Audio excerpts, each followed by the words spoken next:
Jennifer Blaine here. Jennifer has performed with the likes of Chris Rock, Joe Piscopo, and George Carlin. She has brought the smart and irreverent humor to premier venues and festivals nationwide, most recently enjoying a sold-out run for Dirty Joke at the 2013 Fringe Arts Festival. She is renowned for her extraordinary ability to shift between characters across age and ethnicity. She was featured on ABC's Philly After Midnight Women Comedians, and according to the Philadelphia Daily News, her comic genius is like Lily Tomlin and Tracy Ullman. Holy shit, Jennifer. All right. That is my full name.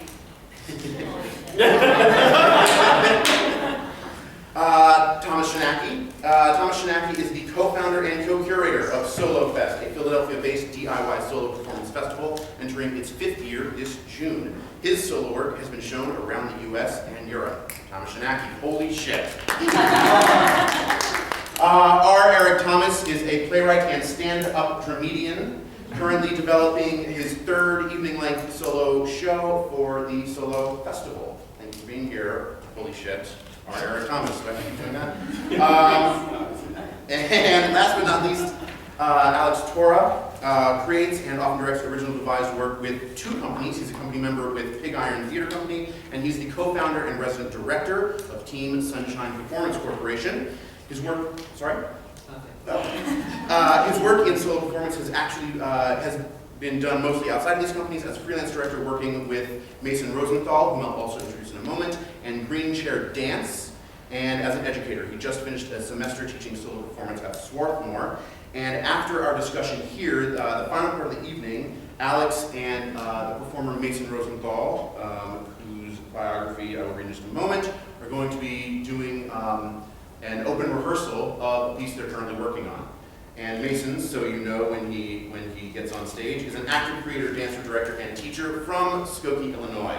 He's been working with Alex Torra on the development of Punk Monk and Drunk Monk since the beginning of his lab fellowship in 2012. His solo show, Nobody's Home, was part of the 2013 Solo Festival and has toured all over to Chicago, New York, Baltimore, DC, Pittsburgh.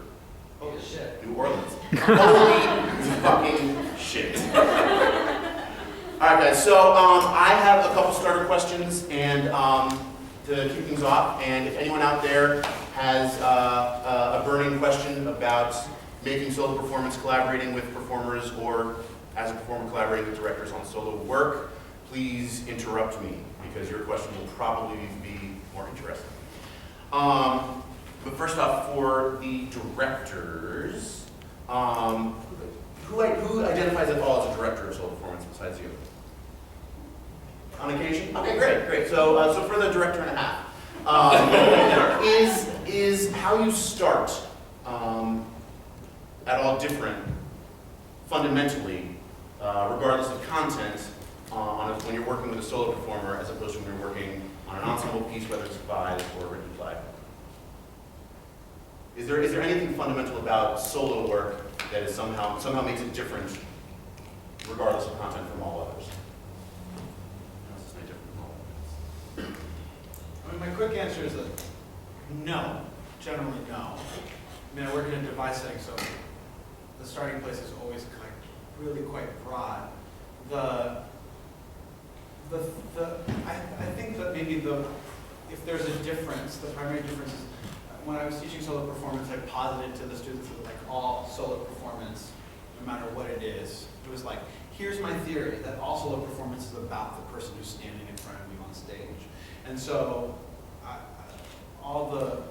try and I think I go to them first as a way to seek the material or the inspiration more than I would necessarily with an ensemble, where I'll start with images or concepts or an idea for a show or something like that.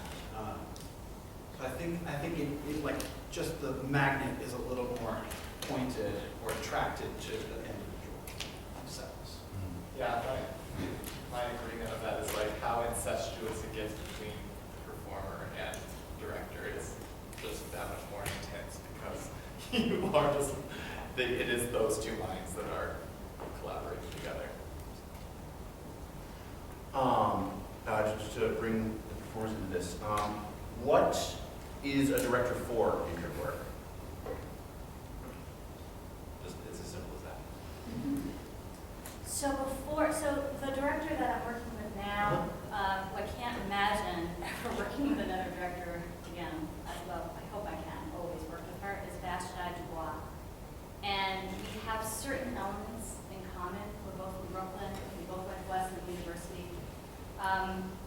And I absolutely agree with you. I hadn't thought of the word incestuous. It's funny after all this time, but I always thought of it as symbiotic. And I came up with a term for what it is she does, that she's the personally and culturally affirming feminist director. So all of my work was very much character-based. And before I worked with Vashti, it was almost like I did a series of shtick, one after the other. And then through Vashti's eyes, it's like, it just changed. It became so much more, certainly three-dimensional, but it feels like, many different galaxies almost are infused in the work, because she sees so much more, and that I absolutely resonated as soon as she says it. Like I came to her with two different shows in mind. One was my old Jewish woman who tells dirty jokes, and one was all these real-life activists. And I said, I really don't know which show to do next. And she said, they're one show. And I was, what are you talking about? And she was right.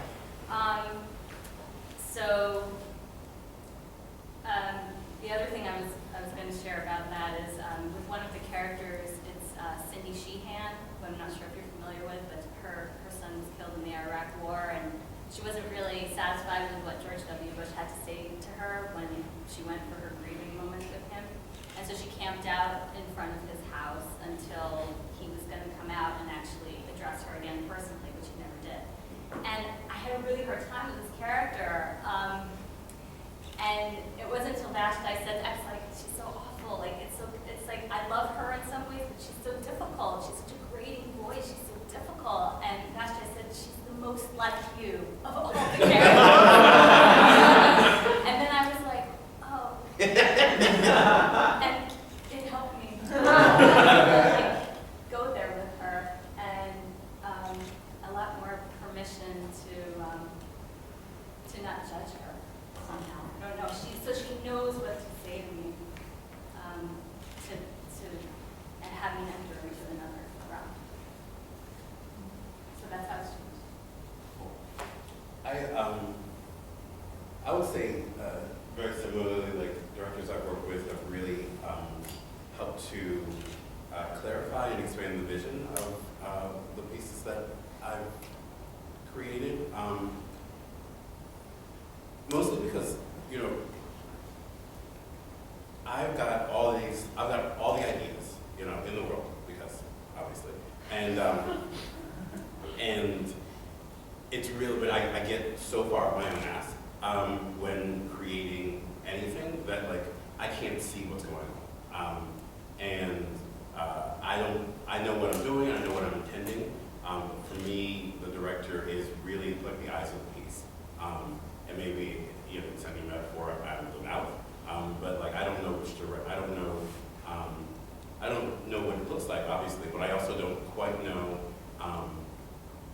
exactly what I'm putting out. And so the director, for me, helps to both edit and shape, but also sort of to frame what I'm putting out there.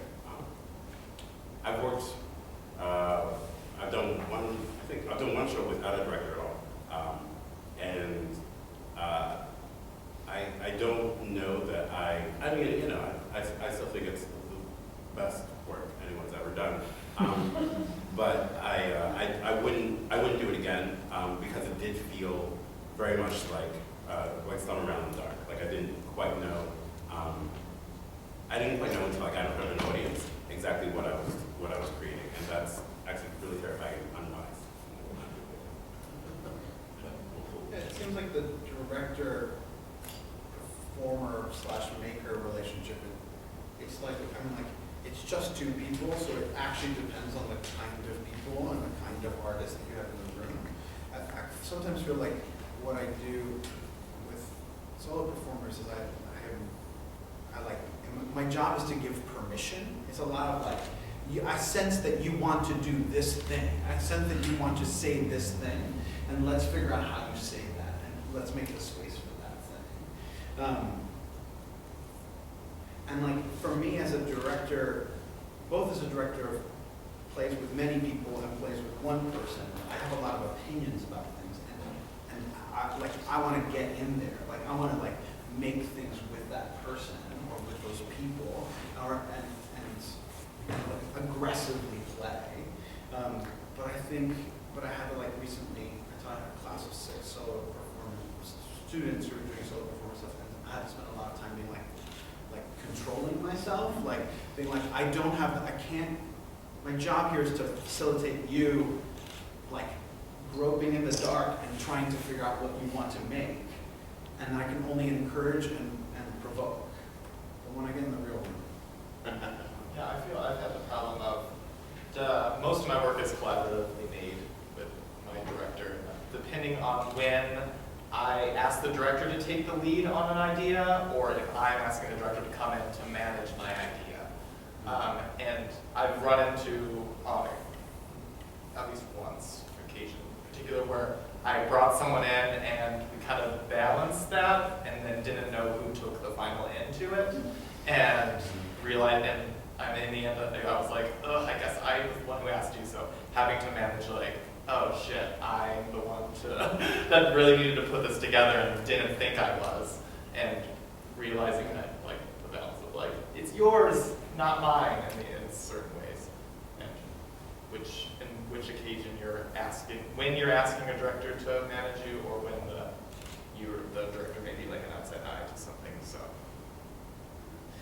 Yeah, I've talked to other artists, and a lot of what's come up has been sort of gossipy, but questions around the tangle that can occur around. But the problem of sort of authorship and responsibility in the room, especially because when you're working with a solo performer, primarily they're the generator of the content, whether it's written or not, probably, right? Unless you're like doing a remount of Narrative Gagosian play. So I mean, how sticky is that actually, or is it actually just we have a relationship and we tell the truth to each other, and I understand why I'm in this room? Is that something to constantly be negotiated, or does it sort of you sort of come in knowing? Well, I kind of disagree. So Okay, great. I think there are times I've brought in a director that I'm like, this is my idea, I need you to make this, and I don't know how to get to where it's going.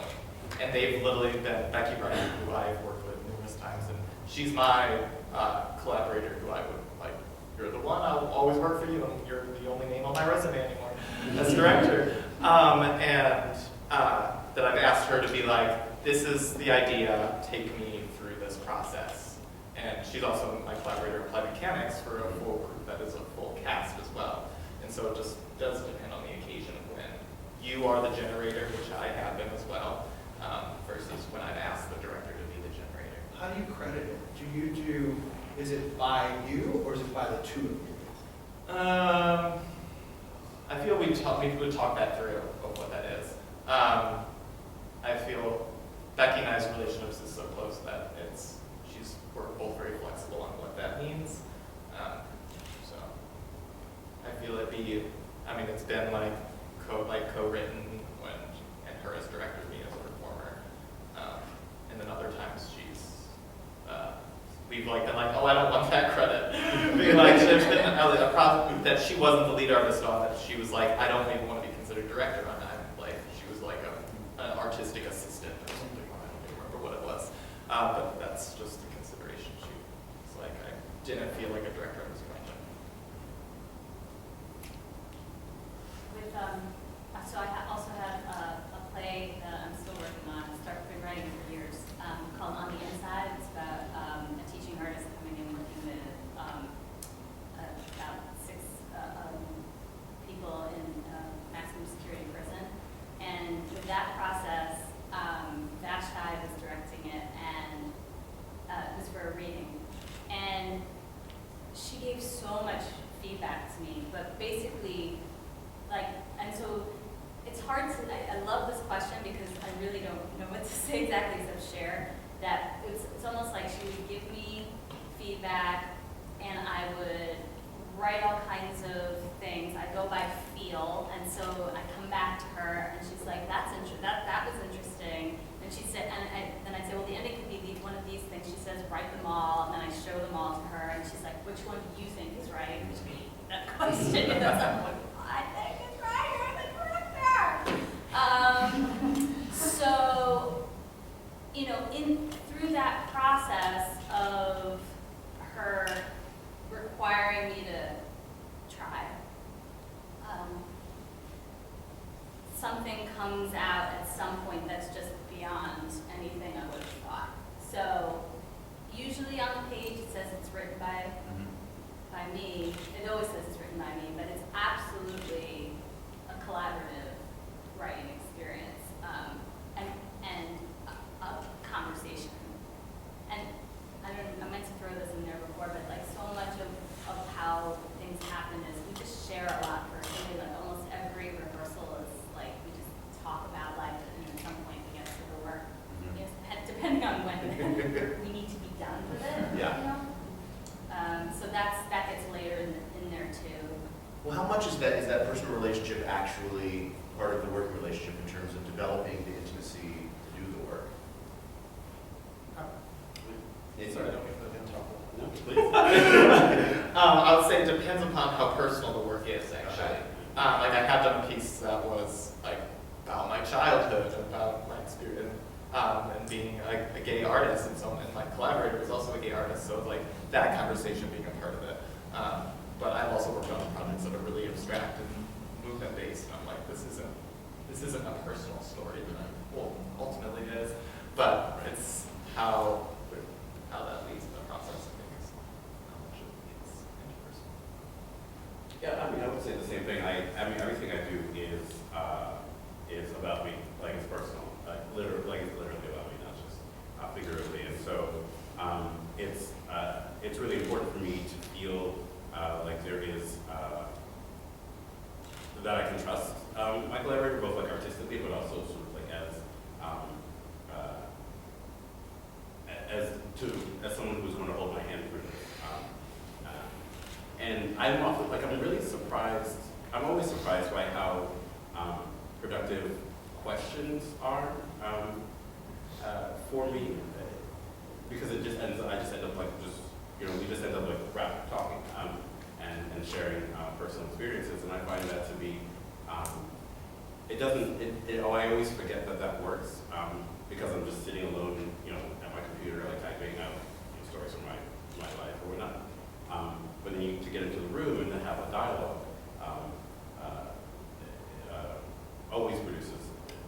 always gets me closer to where I want to be.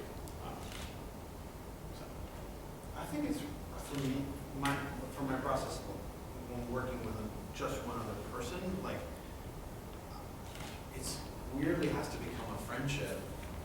I'm investigating, right? I'm always like looking for the spark, and oftentimes it is not in what they're saying. There's like other information, and for me to be able to see past the thing that's being constructed and presented, like to see what else is happening, I have to get to know them some, to know and so, and I'm like, I don't get paid anything for this thing, so I might as well have fun. So it serves a double purpose of like, let's enjoy this, and also the more I know you, the more I can like provoke, the more I can actually play in the room. And something I'm getting from some stuff both you guys have been saying is a responsibility to sort of tell a truth that the performer isn't aware of or isn't presenting to you for feedback, but you're actually naming something, and that can be really dangerous, possibly, if you're not. Trust. Yeah. I had that a couple times with a couple students where I was like, is this what's going on here? And then you're like, oh, we just stepped into some territory that's a little dangerous, and we should go have you talk to a counselor.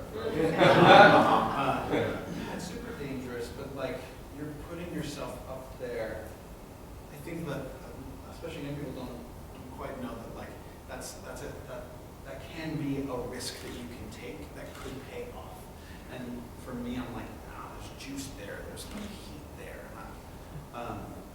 To put that scary stuff up there, and I think all of us as people like sometimes need that other person to be able to, be it a director or a friend or a collaborator, to help us articulate that thing. I often use the phrase like, "Where's the trouble?" I'm like, "Where's the where, do you have something that you need or want, or you're hungry for and can't have, or some sort of disturbance you like work on?" And getting to that, sometimes we can't see it in ourselves, or what we think it is we've constructed somehow to be able to live with. Yeah, let's get to yours.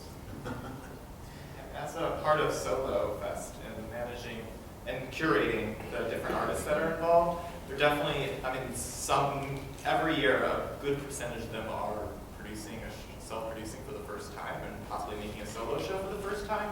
And we've definitely run into times where they are totally freaked out because what they're doing is really close to them, and often has a consideration that they may not have a director when they're thinking about that project. And that's kind of where we're like, solo does not mean you're doing it all by yourself, because it is. And people have backed out of the festival because they have been like, this is so close to me and I can't actually make this happen. And you're like, that's probably true because you're doing it all yourself. To a degree, it can multiply and snowball. But yeah, totally you need that other person there kind of to guide the direction of what needs to be really intimate.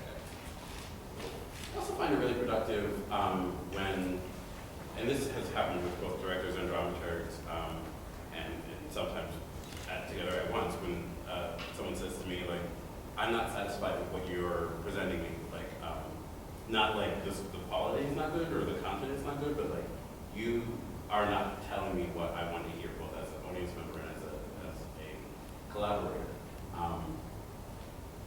One, because like, I'm people pleaser, and so I will do anything to make someone else like me. And but the other reason is because that shows me a blind spot, and that pushes me. And a lot of times I'll give myself outs, even though I don't think I am. I don't think when I'm writing and performing that I'm like creating a shortcut. But those questions always sort of like open up that door and say like, okay, I am hiding something from myself in this place, or I am keeping myself from going to a place that is weird or uncomfortable, or might make me feel unhappy in some way. And I find that to be always really productive, as well as awkward and all that. I think that there's the counter to that too, which is like, from this permission thing, I often feel like, so we'll do this really strange thing of rehearsing in front of you. But one of the things that we were doing when Mason and I were working on this piece was that, like, just kind of like kept getting the sense that he wanted to show off his body a lot, and like his body was the subject. It was like the topic, and so for me, I'm like, oh, then my job is like, you want that, but don't know how to do it. It like peeks out in little ways, and I'm like, well, why don't we give you the room to do that and to like enjoy that, to like indulge the pleasure of it too, as much as the pain. So we like let him run around with his clothes off and like looked at performance artwork, and that kind of spiraled into some other stuff. Awesome. Well, actually, on that note, we should probably transition into what you guys are up to, if that's cool. Great. Thank you guys so much. Thank you guys. Is there anything anyone is dying to ask or hear about before we move into this next phase? Rad. Oh, yes. Yeah, do it. I'm just curious. I think it was Alex mentioned something about not being paid. Dare I ask the question? How often do you, as a director, and maybe even solo performers, speak to how are you making a living directing solo performance, and how do you negotiate? How do you negotiate pay as a director or a collaborator? You sell out amphitheaters, obviously. Is that even a consideration? I mean, I pay my director a very small fee. And that's out of my pocket in hopes that I will break even from all the things I spent to make the show happen, from ticket sales, which doesn't usually happen. So it's usually me going into the red a little on shows. But I do find it important that people get paid at least a small amount. When you write a play, I find that I would like it to be what I thought was about finished before I would go to a director and then hope they could tease the rest out. And I would also be concerned that what if the play does really well and this person has given you the benefit of everything they know, you would really want in some ways to include them in the recognition that they were, they're not a co-author, at least a major contributor. And also you would want to pay them if the show started to do well. And, pay them in a good way. How do you talk about that ever when you're putting something together? Like, if this does well, this is how much I'm going to give you. Do you ever do that? Yeah, Vashti and I, all the time we talk about when we get our first million, how many other artists we're going to give our money to. We talk about that all the time. We have a long plan. And then as far as paying, I always pay her for the rehearsal process, and then I always pay her out of ticket sales. Yeah, the processes that I've been on, I've been hired by a solo performer to work on the show and have been paid a modest amount each time. No piece that I've ever made felt like it was ever going to take off or be published, or I've never had that kind of complicated. I mean, when I devise work, it's always in the context of a company, so everyone who's making the work, including myself, everyone signs contracts that says the work that gets made in that room belongs to the company, but I've never had to cross the bridge of hey, the solo Royalties. And it's a little weird thing too, because I think solo performance, at least we're in a tradition that's the solo performer is the famous one, like Giovanni's super famous for having directed all of these solo shows, but the artists are the ones that are in the books, and she writes the forward. So there is a little bit of tradition in there, and I just have never crossed that bridge. But it sounds complicated.